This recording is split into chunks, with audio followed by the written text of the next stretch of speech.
અત્યારે બધે આખા ગામની પરિસ્થિતિ ખરાબ છે અને અત્યારે કોઈ જાતની કોઈ આમ એ નહીં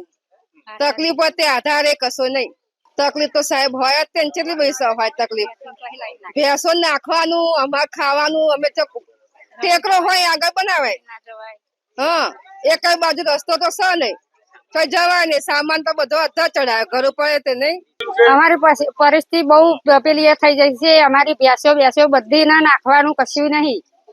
અમારા ઘરમાં પાણી અમારા ઘરમાં પાણી ઘૂસાઈ ગયું કેટલું પાણી છે ઘરમાં? કેળ બરોબર ઘરમાં બધું અમારું બધું ફ્રીજ બધું ગેસ બધું કશું ખાવા બનાવવાનું રહ્યું નહીં બધું અધર મેલ્યું છે પરિસ્થિતિ આ તમે જોઈ શકો છો કે આ પાણી કેટલું બધું આવી ગયું છે એનાથી બધી ઘણી બધી મુશ્કેલીઓ પડે છે અમને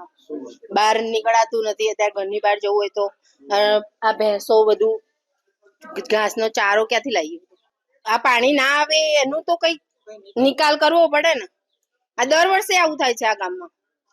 દર વર્ષે બધા છોકરાઓ નાના હોય એમના બીમાર પડ્યા હોય તો દવાખાને કેવી રીતે લઈ જવા બધી જ મુશ્કેલી